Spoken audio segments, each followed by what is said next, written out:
the flashing lights before we're about to start.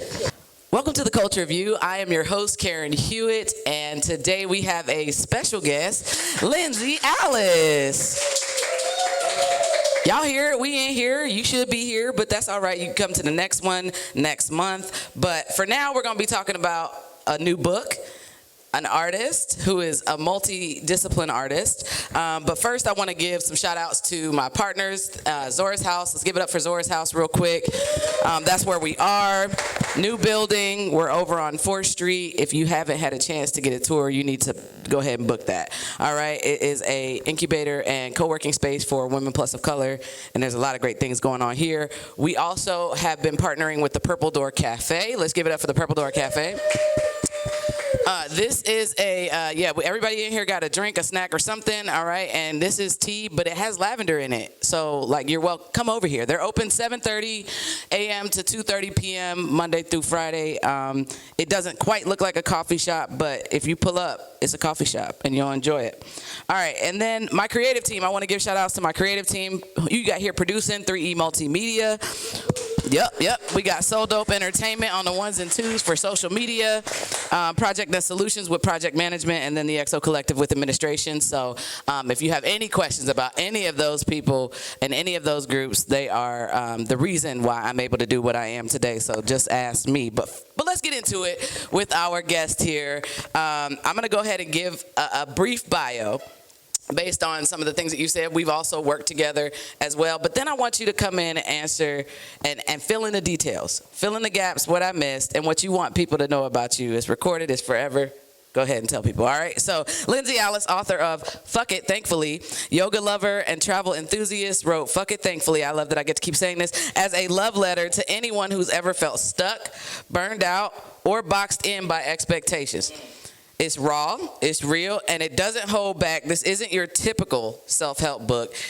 It's a reminder that sometimes the most powerful thing you can do is throw your hands up, say fuck it, and be thankful for the clarity that comes after letting go. So at her core, she is passionate about truth-telling, freedom, and living life on purpose. She's not here to pretend to have it all figured out. She's here to share what's helped her reclaim her voice, rewrite her story, and live more boldly, thankfully, and unapologetically. Lindsey Alice, welcome. Thank you so much. Thank you. What did we miss? Man. You did pretty well. I'm a gardener. Ooh. Yes, I am working on this self-sustainability thing. So that's one of my many goals. There's a metaphor in there. So what part of gardening is applicable to your life right now? Ooh, that's a good one. Slowing down, paying attention, showing up, taking the time to tend your garden, right? Removing the bugs so they don't eat your crops. Singing, talking nice to them. Talking nice to them. Because those plants love that. Yes. Yeah. That's Pulling great. the weeds. Yes. Right? Pulling the weed, all of it. Okay. And putting my hands in the dirt because we do too much high-tech stuff, right? There it is. Sometimes you just need to touch some dirt and Absolutely. talk to bugs. I love that. More about you. I'm an Enneagram 7. Okay. So if you all are not familiar with what that is, it's a very, very old, like 5,000-year-old personality test based in science, and it is different from like Myers-Briggs, which looks at how you show up to the world, how you present. So I'm an ENFP. I am, I'm out here, I'm outside, I'm an extrovert. I like to be in everybody's face all the time. And my Enneagram actually does kind of mirror that, but Enneagram is what internally motivates you. Okay. So it's based on kind of your core desires and your core fears. And oftentimes they teach that you don't necessarily show up to the world with who you are internally. Mine align pretty well. Enneagram is basically like FOMO. I want to be everywhere. I want to do everything, There's this perfect little clip on Instagram, if you have a chance to look it up, a lady named Emily Earthing, and she's jumping around talking about, I want to do all the things, and, she wants to make spoons and travel, and that's me. In a nutshell, that is me. As I grow older, I'm noticing that I'm a lot. and that's okay, you know. It is what it is, and it's like I'm not for everybody, or I'm for everybody, maybe in just some doses, right, yeah, 100%. But sure. and it's all good. It's it's part of the journey of acceptance and balancing out those. Those impulses like, okay, you don't have to go across the Atlantic this year. You can wait. Just take a breath, sis. So that's I love that. me. So now I'm an absolute personality assessment junkie. So do you know your human design? I don't think I'm familiar with that one. Okay, so that's like manifesting generator, projector, something else. But you give in manifesting generator energy, Okay. which is like, you're always on the go, you're ready to be out in front of people, and you manifest a lot of great things, like a book, maybe. So look that up, check that out. There's an app called Align if you're into that. For sure. I know you're into the astrology, so do you want to tell your sign? I'm an Aquarius sun, Leo, Moon, Virgo rising. That's a combination. It's a lot going on over some here. things going on in there. We call it like the council in our head. You know what I'm saying? There's a lot going on. And they don't agree. No, that Leo and that Virgo are going at it, boy. I'm telling you right now. That is interesting. I'm a Leo rising, Leo moon, Leo rising, Leo sun, Aries moon. Oh, on the fire. Yeah, absolutely. I've learned to ground that very much so. But that doesn't mean it's not in there. So it's definitely a practice. And my wife's got some Virgo and Scorpio, and she's a Leo rising. So I understand all of the dynamics that you got going on in there. And it's, congratulations on just showing up every day, because that's a lot going on to get out the door.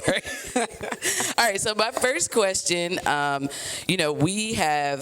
we did the Black Woman's Guide to Love and Business. So kind of fill me in since 2023. What's been going on with you in those last 2 years? I know you've kind of moved and you've had lots of different adventures and experiences. So catch us up on the last 2 years for you. Yeah, so after we completed this book, which I must say that was a wonderful experience. It was seamless. We made it happen. Yeah. We wrapped that up and we moved right along, I've been trying to get out of Ohio for at least since 2012. And I'm from Springfield, Ohio originally, where they are not eating the cats or the dogs. My family is from over there. You good. It's just a giant truck stop. There's really not much going on over there, and they need to leave them people alone. They are good, hardworking people. Listen, and I say it every chance I get in every venue and medium. And I can't wait to see people's reaction. They introduce me at work. Hi, I'm from Springfield, where they're not eating the cats or the dogs. Just got to slide it in there, yourself real quick. What? But tried to leave to go to Florida in 2012. It didn't work. We ended up in Columbus. That Springfield to Columbus transition was probably, and I have to give it a little background just to kind of wrap it all around. That was a 35-mile down the road transition, but that was difficult, right? That was a culture shock for me, being from that small town and moving to Columbus. I didn't know I needed to stop and not just walk out in front of people. I thought they would stop. In Springfield, they stop. So, It's like the New York of the Midwest, boy. Right? Not let you get across the street. What happened? Or, in the grocery store, it sticks out in my mind because it was so impactful at the time. Like in the grocery store, you just walk and you'd say hi to people and we would, yield for each other. And then I went to the grocery in Columbus and I was like, okay, they don't speak to each other. They will walk all the way around to avoid interaction with you, and they're going to act like they don't see you. And those things, I was shell-shocked. I'm like, what's happening? So that was really tough. Fast forward to 2023, I leave my full-time job at Ohio Health, and I'm a clinical informaticist, which means that I work in IT. I'm a nurse by trade, but I work in IT. And MBD, like no big deal at all. That's just no big deal, just nurse and IT. Just a little ICU bit. Okay. background, no big deal. Yeah. Saving lives, it's fun. I'm great. Just a Tuesday, what I mean? It's a Tuesday. I'm great in an emergency, but if I break a nail, baby, listen. So it's the balance, I guess. I don't know.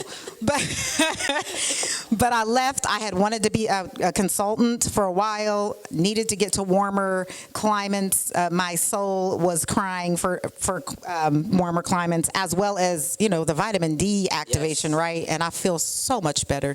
But this is a nugget out of the book, but I kept saying, I'm not going to spend another winter in Ohio. Okay. I'm not doing it. I'm done. But I didn't get specific. I didn't get detailed, right? I just said, I'm not spending another winter in Ohio. So I quit my job. I do my first contract. Guess where the contract is? Okay, wait, go have a guess from the audience real quick. Where's y'all guess? If you know, don't guess. Michigan. Okay, any other guesses? No. I know. If you know, don't guess. You know? Yes. Oh, yes! We all knew. Yes. It is Alaska. Alaska, yes. Yes. Iceland would have been like the only other Right? like obvious weird thing, but I felt like that was such an aha moment for me, like, oh, I manifest. manifest degeneracy. Like, that's why I'm like, yes. Got to be a little more clear. I have got to be more specific. I have got to learn that, and I'm learning that lesson again right now in a different way. But yeah, I've got to be more specific. So it was great. It was a wonderful experience, beautiful. If you've never been, go. Even if you don't like cold, get up there at least once. We moved to Texas in the midst of me working in Alaska. So I'm Ohio, Texas, Alaska, Texas, Ohio. It was a very interesting time, but by doing it that way, when we transitioned, it was a seamless transition from Columbus to McKinney. It was just easy. We got settled in and we love it. We absolutely love it there. Yeah. If you're ever in the Dallas area, come see us. But there's just so much to do. There's so much affluence. And that's, there's affluence in Columbus. But in the Dallas area, I'm like, I'm feeling it's a bit different here. So I had to look up the statistics, and the number of billionaires there is great. So It just gives a different experience in how you relate to people in general. Just kind of similar to that Springfield to Columbus transition, the Columbus to Texas transition. So we're loving it. I was looking for a yoga studio forever. I found aerial yoga there. Okay. When I say it is my new love, it is my new boo. I found it in February, and I just dove in. I'm like, where has this been my whole life? Yeah. I started practicing regularly, and then I'm like, you know what? Let me take this to the next level. So I just finished my teacher training last Come week. on. So February, it's July. Like, it's not that much after February. You just jump right in for real. yeah, Okay. It was like I've been looking for it my whole life, and it's like, there you are. Okay. I get that. But I did not plan this to all converge at the same time. Right. It just happened that way. So I'm like, okay, pad your timeline a little bit better, because I gave space in between, timelines, or so I thought. But then, when something gets off track, now everything's converging, and I am breathing through all the things. Yeah, and I know it's interesting to try and like timeline your dreams and timeline your vision, right? Because you get the vision and you're like, all right, I want to make it happen. There have been times where I've waited months to start something, and then even then it was still like everything was converging on the end or the beginning of something, and it's really taxing. So it is a task on its own to try and parse that out. So when did you start writing Fuck It Thankfully? I started writing in 2022. Okay. And it was supposed to be released November 2023. Okay. So you was writing 2 books same time. So this one, we had already wrapped. We had just wrapped up in 22. Yeah, we had okay, just we had wrapped put it out. up. Okay. When I got the idea for this one. Okay. And I'm like, okay, I read a book and it said, if you have ADD, which, I have that diagnosis, neurospicy brain over here. For sure. And writing, going into something intentionally. So I have a poetry book, not in the same name. This is also not in the same name because I want to keep my actual, government off of the interwebs. Yeah, you don't want no targets. They'd be like, Springfield, Lindsey, what? Where? You feel me? Google Maps be in your house. Yeah, Right? We're not doing that. Right, and I still want to get contracts. I don't want them to be like, oh, we're not hiring her. Same. So Karen Marie on Facebook, anyone, if you want to look it up. That is not my government. Yeah. Yeah. So I read a book. I can't recall which one it was, but it was one of the personal development books. And it was saying how this lady had this process for writing. She was going to take the chapters, write the names down to each chapter, and then whichever she picked up at random, she'd write that chapter and move on. So I'm like, oh, that sounds dope. I'm going to do it that way, you know? Well, it didn't work for me. Okay. And I did not flex. I just got frustrated. I'm like, this should work for me. It worked for somebody else with a neurospicy brain. It should work for me. I kept pushing the deadline out. I had already taken pre-orders. I'm like, I'll get it done in the next 3 months. And then finally, I reached out to everybody and said, you know what? I will refund your money because I don't know when this is going to happen. And most everyone was like, keep it. You just send me the book when the book is done. And I'm like, oh, that, you know, I was very grateful for that grace. Right. And then it took me 2 years.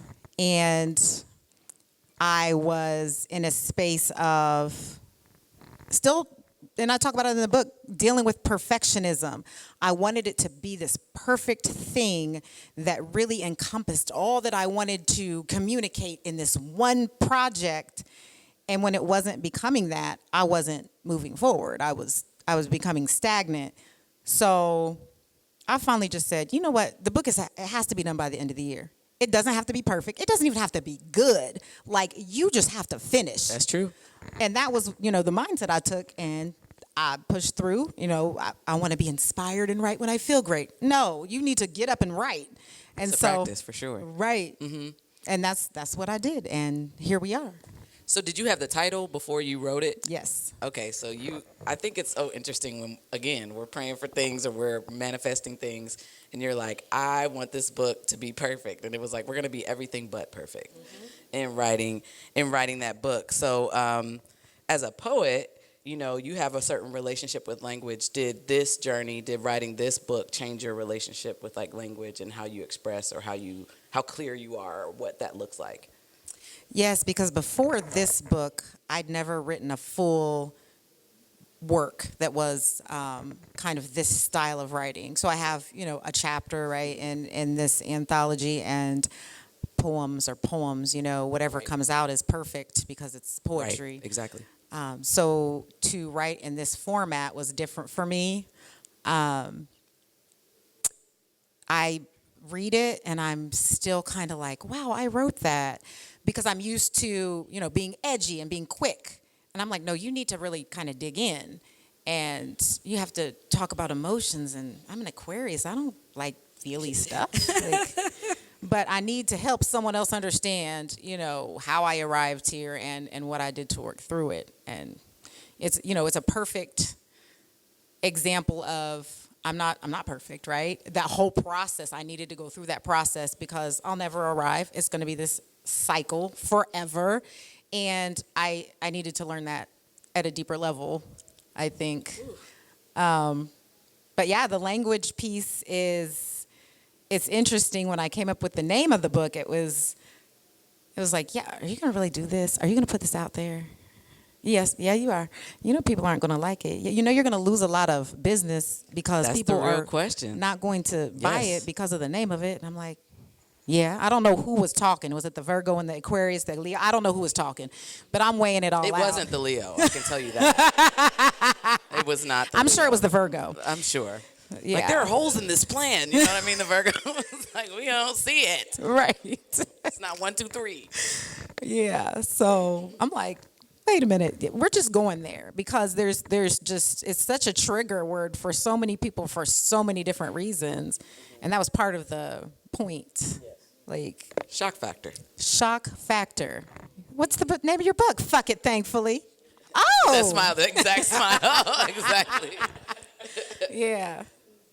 So as I write, and tell me if this is not the case for you, but as I write, I generally heal.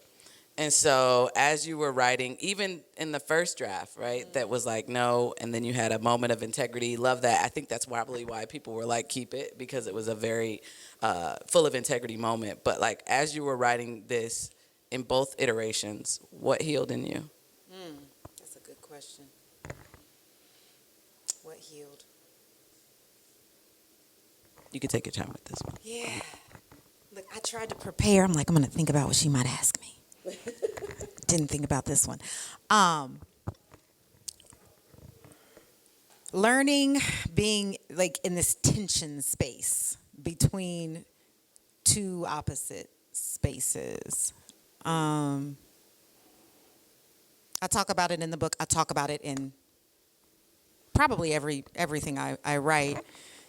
My upbringing is an interesting thing. You know, where I come from is interesting. My mother's Caucasian. The stepfather that I don't call stepfather, that's dad. He's Caucasian. My mother's family is Italian. She's third generation. They immigrated back in the 20s. And none of my influences are like anyone I grew up around. My dad's side of the family is Appalachian. And my biological father was adopted. And we were lied to about the circumstances surrounding his adoption. So I have been looking for my family forever. Like when they released the adoption records a few years, well, I guess it's probably been 15, 20 years ago now. I reached out. He was adopted in Cincinnati. You know, we could be cousins. It's possible. My mom was adopted. So, I mean, wow. It could be. Wow. But there are just lots of like intersections as to, it makes sense to me now that I've been going through a healing journey as to why I present the way that I do in some areas. And it was all of those things. It was, you know, adoption, not knowing where you're coming from, you know, all these things. And recently, I've always been able to kind of vacillate between different worlds, and it's never been an issue, and I've always basically told my truth, whatever my truth may be. But early on, my truth was I was very conservative. I was raised in a conservative Christian household. I had my sister and I were the only two black children in our church for 14 years. They were all the friends or the people I was around. They were all, you know, upper middle class. We were poor. We lived on the wrong side of the tracks, just all the things. So I kind of shed that whole entire persona as I grew up and learned more. But I recall like a distinct moment that I had a sociology class for the very first time and was presented with a more open way of viewing the world. And I thought the lady was crazy. I was like, what is wrong with her? Because it was so vastly different from everything I'd ever been taught. And I'm like, this is like just rejection, complete rejection. But then over years, I start to see it. And then once you see it, you can't unsee it, right? So I'm like, wow, okay, I've been lied to. Now I'm mad at everybody. And I've still always maintained talking about all the things, race, politics, religion, all the things. And it wasn't until this past election that I had a fallout with my parents for the first time ever. And I was like, I don't know how I'm going to deal with this because I love my parents. I've accepted who they are and the fact that they don't get it and probably don't want to, because getting that means having to unpack a lifetime worth of beliefs. There's so much work in that. Right? And it's like, if you don't desire to do that work, then it can't happen. Yeah. So I've accepted that is the reality of my relationship with my parents. But you know, we also reconciled because it's like I don't want to let something like this tear us apart. But at first, I'm like, no, y'all, this isn't it. And it took a while. This is a moment right now in this country. So, and it's still like there's this cognitive dissonance that is so real. Right. And those are my parents. Right. So I'm up close and personal with this, and I'm just like, okay, this is what we're doing. Okay. So the tension, all that background to say, I'm just going to start saying short story long because this is your podcast. Really, today, this is all about you. So more words. You know what I mean? Appreciate you. All of that to say, the tension between being okay with knowing that I am like a polar opposite of them in all factors. Yeah. And maintaining relationship with them and what that looks like. And it's still a challenge, but I recognize that it's okay for it to be a challenge. This is hard. This is hard. But to have grace for myself and to have grace for them, and just keep moving forward and seeing how things evolve. I love that, but in like not necessarily a reframe because we don't have to reframe everything, but it also speaks to like your ability to completely heal and do the work. Because if you're not doing the work, then you don't even know what their work is because y'all are all sitting in that same cognitive dissonance.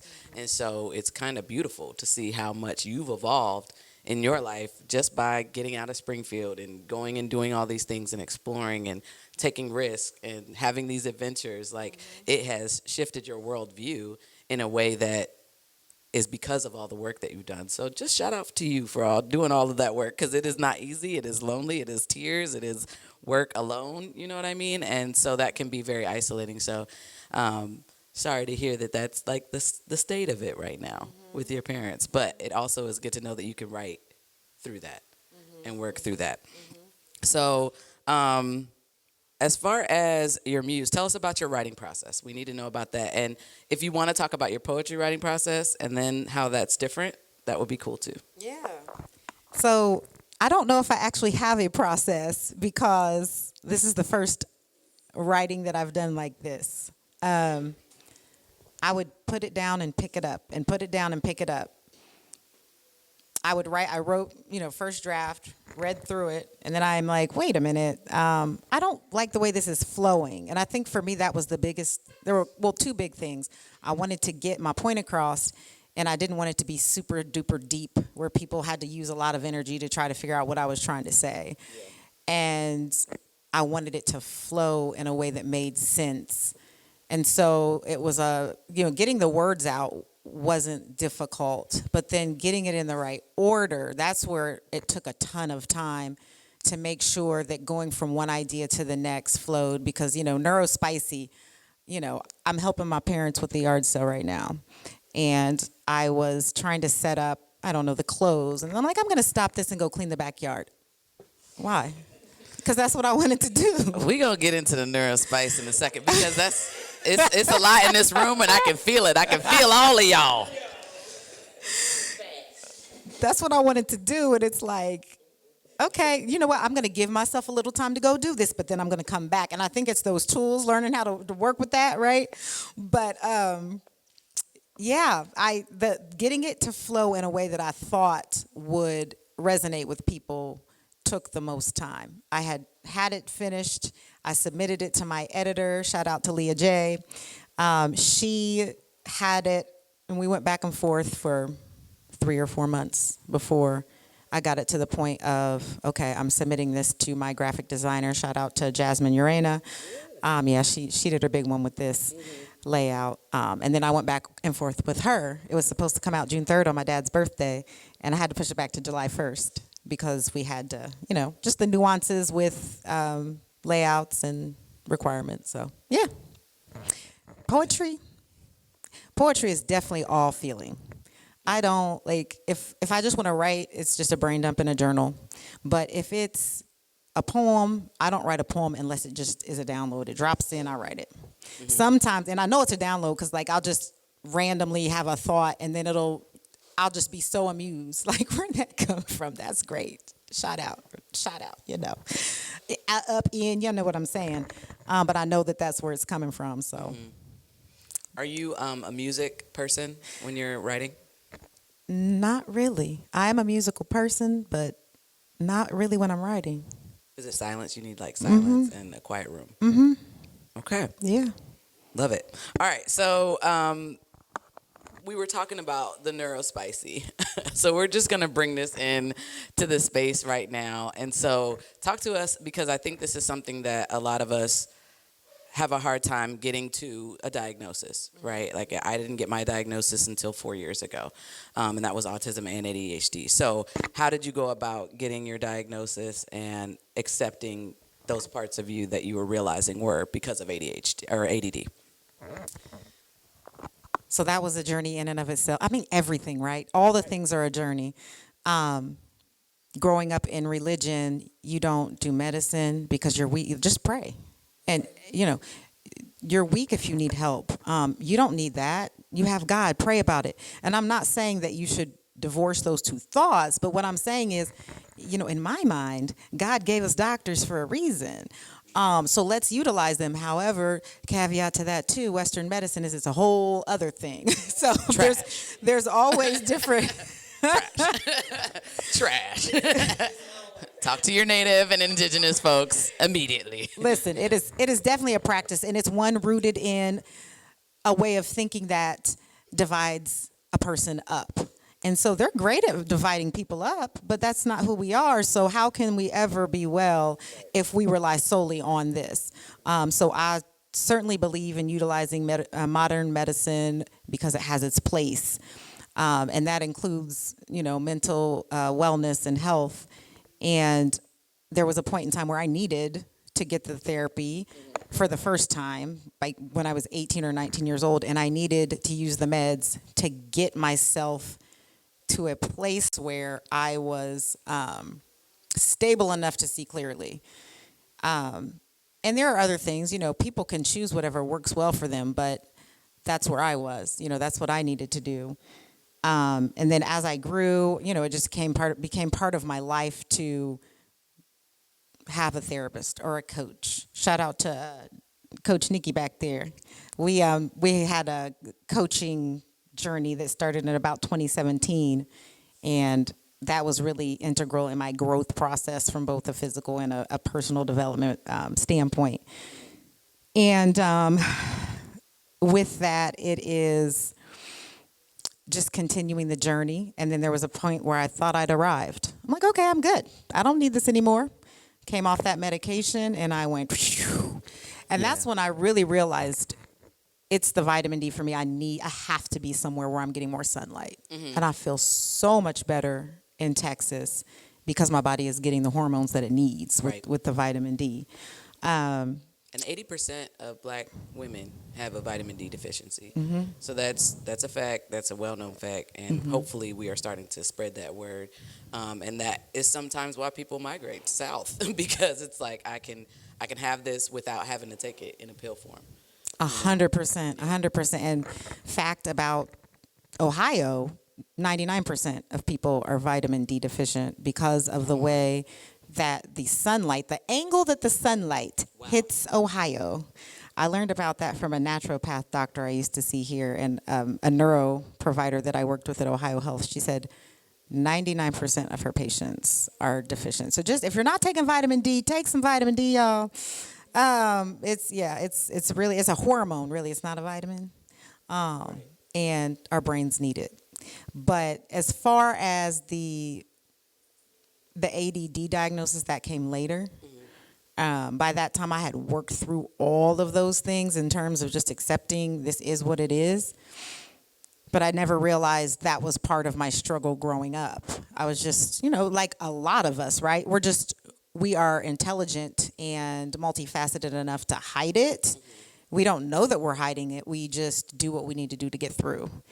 And in retrospect, I'm like, so much energy spent with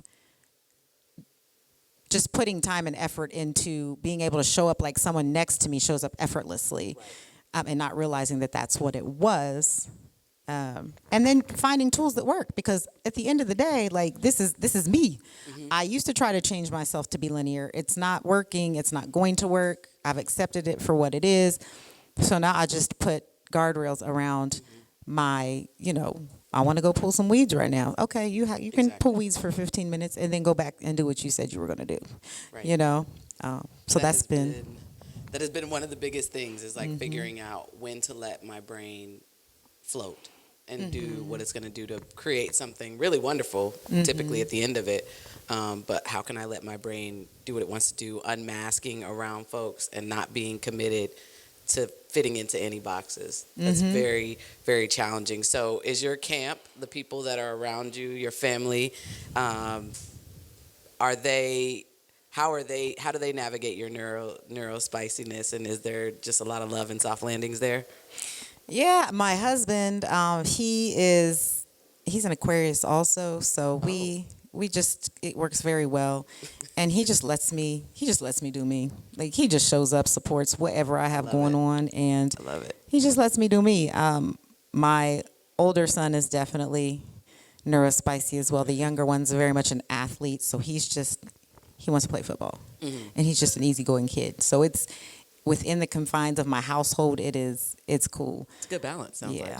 Yeah. The remainder of my family, we all nuts. So you know, we just go with the flow. I'm sure it probably looks like a lot of our families in here, though. To be honest, for sure. Yeah, for sure. Good. All right. So, what part of the book was the hardest to write? The first couple chapters, when I was trying to lay this foundation and unpack how I arrived at this point, that was really difficult. It was kind of like, okay, this is boring. It's not really intriguing, and you need to grab people in the beginning to get their attention. But it's like once you start to unpack a little bit, it was tough, and it took me quite a while to push through those first couple chapters. It's not exciting, It's just real. It's work and it's real. Yes. Yeah. So how has the reception been since you have released it? We talked about some people, and I've worked with different people in different capacities where it was like, oh no, this vision, this dream may turn some people away. Mm-hmm. I'm going to accept that, but we always hate it. There's a certain grief that comes with that. So how has the reception been since you released it? It's actually been really good. And it's been aligned. And that's what I think is the most important thing. The opportunities, the relationships have just kind of been fluid. It hasn't been hard, right, to get people to want to be a part of it. And that was interesting because that was not my experience the first time I released a book or the second time. Mm-hmm. So I kind of had this thought in the back of my head like, I don't know, especially with the name. The one thing that I will say for anybody who's considering publishing a book, Kindle, you can publish on Amazon KDP, and they'll allow you to sell your book with profanity on the cover, but you cannot advertise. And had I known that, I probably would have gone a different route. Right. So I'm having to get creative with how to market it. And more than likely, I'm going to do another edition just to create a different cover so I can market it. But other than that, it's really been good. Yeah. That's interesting. Yeah. You could probably just do fork it. Thankfully. And everybody who's your right audience who has watched The Good Place will be right in there. Right there with them. That's funny. All right. So what's next? What are you thinking about for what's next? What's next? So I just got the yoga certification. Mm-hmm. So right now I am full speed ahead with the marketing of the book. Mm-hmm. I don't know how long that will take precedence, but I'm excited to start teaching. I mentioned starting this journey with Coach Nikki back in 2017, and I'd lost quite a bit of weight. So I've lost and gained weight 1,000 times, right? Can we congratulate you for that? Is that cool? You want us to 100%. Okay, great. All right. We don't want to, everybody, we don't know why, and so we don't want to assume. So, Yes, I'm super proud of it. Thank you. I had lost some weight, but then I gained it back because this cycle I'd gone through so many times because I just hadn't ever gotten to the acceptance piece, along with everything else, that this is a cycle, this is forever. I just wanted to hurry up and get there and then be able to do whatever I wanted. And that's just not reality. And it took me a very long time to learn that, I was a big age. I was close to 40 when it's finally like, okay, this is ridiculous. Stop. You've gained and lost this weight 35 times and it's not good for you. I digress. But I started working out. Shout out to my personal trainer here. Okay. Nadia. In the building. Yes, she's in the building. Wearing a lot of people out in the best ways. Yes. When we started working out, I weighed 315 pounds and I could barely walk. And over the course of about a year and a half. It was a night and day transformation. And as of 2 weeks ago, I've lost 135 pounds. Come on. All right, Nadia, where can we find you? Is there a website? Because, everybody going to be coming after you in a minute. All right, we're going to put all that information on there because. Oh, yeah. It's a total package. Yeah. Oh, for sure. Yes. Yeah. And the aerial, I think, is keeping me. I got to get back to lifting heavy, but the aerial is a lot of strength. Mm-hmm. So I'm looking forward to continuing that journey, starting the teaching journey. Consulting, yes. Eventually, if I can just sell 250,000 books, I can, just transition into other things. So yeah. That sounds good. Like you can have some years, some downtime, and figure out whatever's next, mm-hmm. whatever you want. Yeah, right? I mean, ideally, we have lots of goals, right? We have lots of projects, we have lots of goals, and consulting makes it easy for me to check a lot of boxes with travel and meeting new people and having new experiences. So that's been good. Mm-hmm. I don't want to do it forever though. So, do you fund your own publishing and everything like that? Can you talk about that a little bit for people who are looking to self-publish? Yeah, for sure. So KDP is free to publish. The thing with KDP is that, and it's really like this for anything, a record deal, like you sell your book for $25 and you walk away with $4 per sale. And that's pretty par for the course, but a lot of people don't understand that and they think they're going to have this big percentage, and that's not reality. But it is nice to not have to have all this money up front. The first time I published, and this was back in 2011, I put up about $2,000 up front. Yep. So it's nice to not have to do that now. And then the ebook version, the audiobook version is coming up next. Are you reading it? I am. Yes, yeah. That's gonna be awesome. Yeah. I love an audiobook with the author's voice. That's amazing. Yeah, I'm excited about that. Just seeing where the wind takes us. Okay. Steering a little bit. Down south? Oh, yeah. Okay. Yes, for sure. All right, well, we're going to open it up for a couple questions, but 2 questions for you right now. What is living inside of you in this very moment? So I know we've talked about future, we talked about leading up to this moment, but what in this moment is living inside of you right now as you're kind of on a book tour a little bit and doing things? Yeah.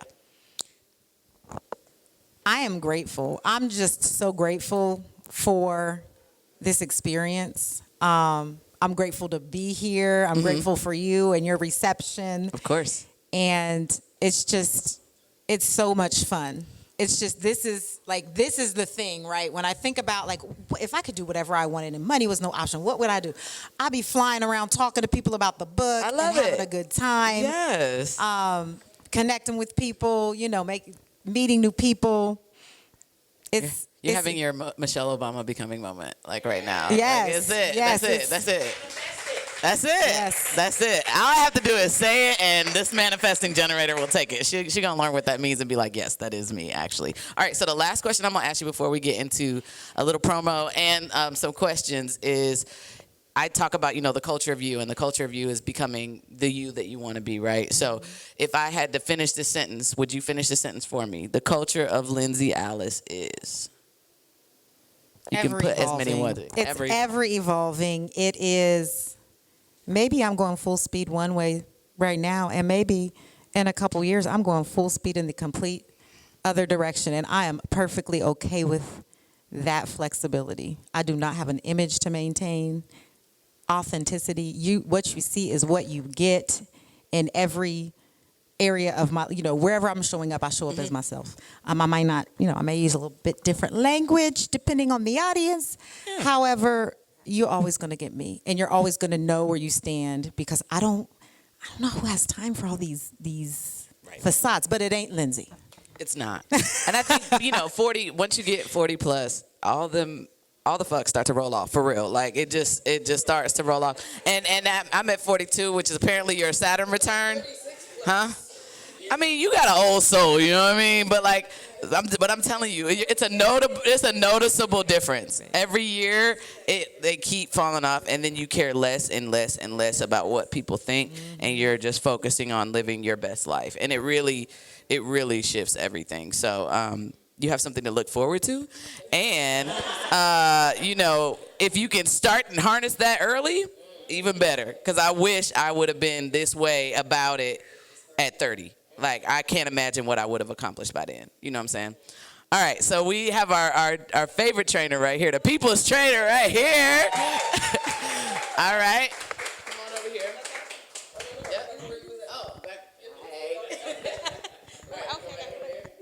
Look, favorite trainer, need to go get trained. Okay. Okay. So, don't rush it. Wait till you 40, because it's different. So don't rush it. You ain't got to be at 30. Wait till you 40. You will know, like, oh, I'm 40 out here. Anyway, okay. So, hi, Lindsey. Hello. We have walked a journey. So, not that this is part of it, but Lindsey and I have known each other for over 20 years, and for God's sake, we could not connect. And then one day we could, and it all made sense. My hard side matched with her soft side. And so I was able to give her some of that grit, and she was able to give me some of that softness. So, I mean, everything about us was just so, it worked. But it never worked before. And we've had the same friends. I mean, my bestie is her bestie. We have the same stories, except for my story is from here, this perspective. I mean, so it is, one would think that we've been lockstep for the last 30 years, and we have not. We just became really close in the last few years. So, because I have had the opportunity to walk this journey with you, I remember the climb and the fight. What was that pivotal moment when you literally said, fuck it? I am going to show up this way because this is who I am and who I want to be. And I'm not going to try anymore. I'm going to start doing.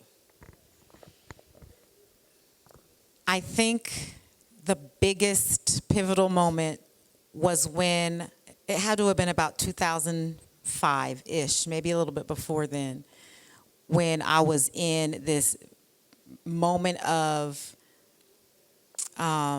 meditation, just prayer, meditation, and God's Spirit, whatever you want to call it, said, I need you to study all these different world religions. And I'm like, okay, bet. Let me go tell my family. Let me go tell Pastor Coleman. And then it wasn't received as well as I thought it was going to be, because I know what God said. And that's not necessarily what changed things for me, because that was a 10 to 15 year journey.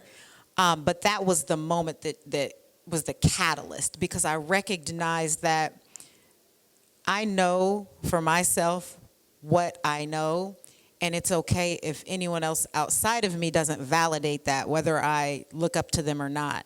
And it was a 15-year journey to be okay with that, because even going through the transition and moving in a kind of a different direction from how I was raised, I was still kind of like bitter about it, right? Like, yeah, and I still kind of get like, I give them the side eye, because like, if you're a real Christian, show up, like stand up. But the ones who try to play the part, right, and just claim the name, but they don't show up like that in their lives, I really have a problem with that, and I talk about it a lot. But that was probably the biggest thing, because that was so central to my life and still is.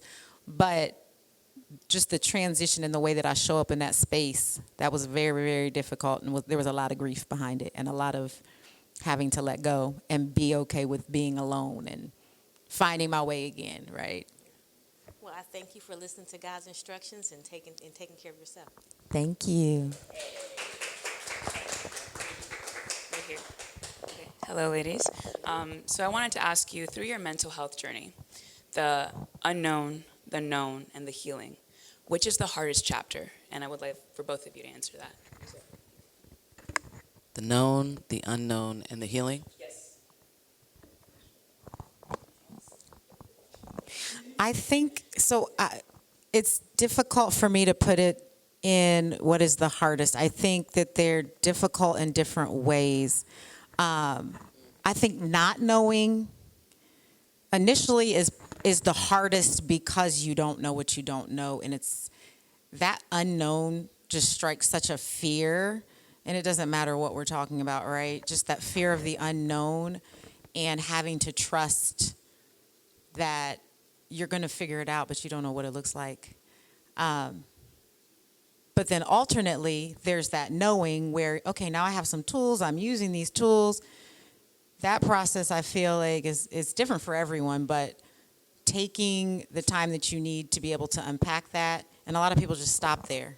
That's the end of the journey. The healing part doesn't come, because once you get to a certain point, and it's cyclical, so it's ongoing. If you want to continue to evolve, you have to continue to let go. And the cost raises, it always raises. At first, you're just letting go of people who weren't good for you at all, right? So you're sad about it, but you're kind of like, okay, we'll get away. But now I have to let go of some people that I love, that love me, and then the cost just continues to rise. So it becomes a point of, do you want to heal? Or do you just want to stay in this kind of limbo state where you have tools, you're exercising them to some extent, but you're not willing to let go? So I think that that's a different level, because now, but it's just as difficult, I think, just in a different way. Yeah.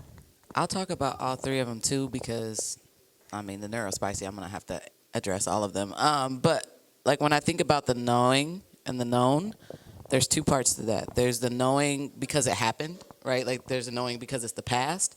And then I think there's a knowing that's like internal and like a knowing. And I've had to cultivate my knowing internally over the course of my life. And I think the hardest thing about that, because it sounds like the more I hear about it, and I'm going to definitely listen to this audiobook, but the more I hear about it, Fuck It Thankfully is a grief book.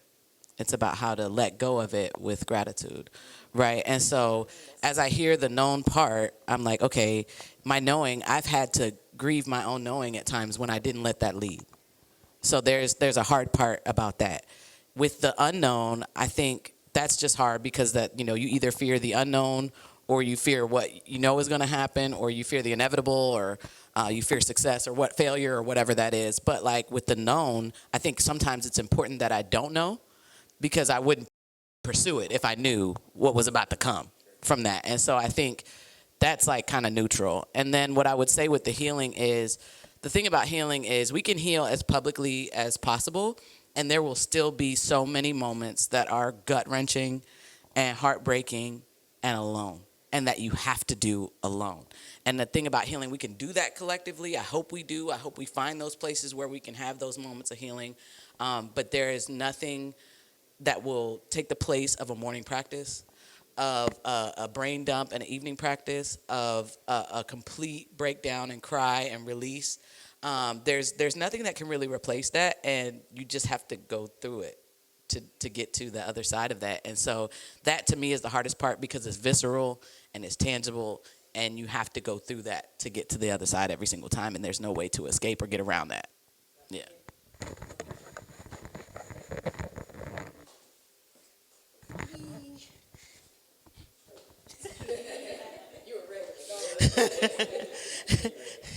Why am I like this? Actually, I wanted to talk about family, because you mentioned earlier about the parents that you were raised with, and how there was some information that you got kind of a little later in life about your biological father.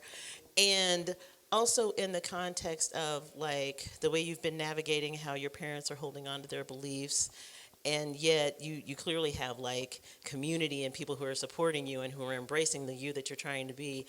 Is there any amount of like reconciliation kind of that you have to do internally from, okay, yes, this is where I came from, and that's not like going to be totally, distant from me, but also that's not necessarily the direction that I'm trying to go in? Every day there's reconciliation. And that's where I am. I'm there right now as far as the reconciliation. And I don't know if it ever stops. I don't think it does, because there is an acceptance, and I think people go through that kind of acceptance differently. If it were a toxic situation, or if I were being intentionally mistreated, I would definitely say, okay, I have to sever ties. But that's not the case. My parents are very loving, they're very supportive. They are who they are to the capacity that they can be. So understanding that piece allows me to be able to be in my truth and show up authentically, even when I know that I am making people very uncomfortable, because I don't change my language, I don't change my stance based upon knowing where they are. And so I can't necessarily get involved with how they process that either, because they have to take their own journey or choose not to, right? But I just have to be true to myself. So I can show up for them, I can be in community with them, and I can also understand that there's going to be times where we have a rub because we both are going to state what we feel, and it's usually me stating it more because I talk a lot. But What kind of boundaries, to kind of piggyback off that, and then I definitely want to get this next question, but what kind of boundaries have you put in place or had to put in place, recently, especially, let's just say since November? What type of stuff have you had to put in place boundary-wise that have maybe been challenging? So initially, I blocked everybody on Facebook, and I've never been that person. Like, I'm not a blocker. I enjoy, the Aquarius in me enjoys talking to people who have different views and having discourse and talking it out. But it had just gotten to a point where it's like, there's nothing left to talk about, and I don't even want you all to have access to me at all. So you have to get out of my space. And I did that for a while, and that was certainly a challenge. And then after we had a chance to have a conversation about it, I came off of that. But we always talk about politics, or historically, we've always talked about that stuff, religion, politics, but we've backed off on that recently because it's not fruitful, right? Hello.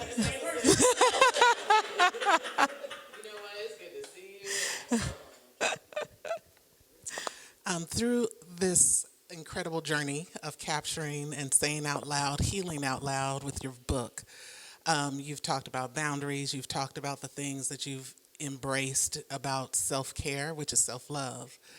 Can you identify 1 to 2 relationships that you are gleaning into or that have emerged since you said fuck it? Okay. Wins. I love that. Ooh. Yeah, that's a good one. Y'all need to be sitting up here. Okay. So